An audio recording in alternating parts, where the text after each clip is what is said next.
Which of these soldiers do you think had a better chance of surviving when captured by the Red Army? The ruthless SS soldiers, the traitors who fought on the side of General Vlasov, or perhaps an ordinary Wehrmacht soldier? Today you will find out who the soldiers of the Red Army hated fiercely, and who it would be better not to get in their way. In the troops, German snipers very often did not eliminate the target, but wounded in the stomach or kidneys so that the victim did not die immediately but suffered. Besides, the wounded fighter was used as bait, because his colleagues or doctors who could also be shot would come to his aid. Therefore, German snipers were not captured, but shot on the spot, allegedly while trying to escape. The flamethrowers of the Wehrmacht were also not taken prisoner, as they used scorched earth tactics and caused indescribable suffering to Soviet soldiers. The German flamethrowers had a pistol with them, so that if necessary, they could destroy the flamethrower and shoot themselves. SS soldiers and officers were also extremely rarely captured. SS units were distinguished by atrocities and inhumanity. They burned civilians alive in the occupied territories, carried out racial cleansing, and tortured people to death with extreme cruelty.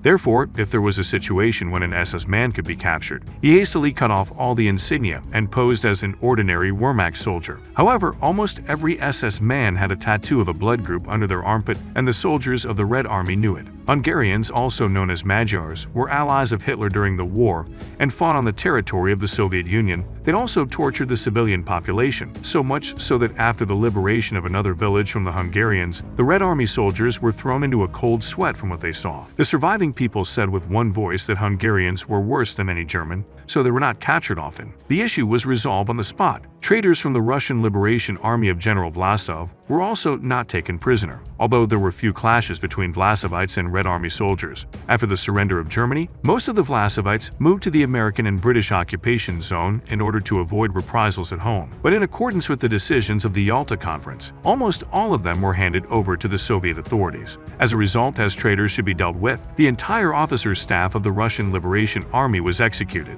However, there were other cases when the Soviet soldiers deliberately did not capture soldiers of the Wehrmacht. For example, Soviet intelligence found out that the painful execution of Zoya Kosmatomyanskaya near Moscow was carried out by soldiers and officers of the 197th Infantry Division, namely the 332nd Infantry Regiment, commanded by Lieutenant Colonel Ludwig Ruderer. A real hunt has begun for the soldiers of the 197th Division of the Wehrmacht. When the Red Army soldiers found out that this unit was in front of them, they fought with a vengeance. The division was completely defeated in 1943 in the autumn battles near Smolensk.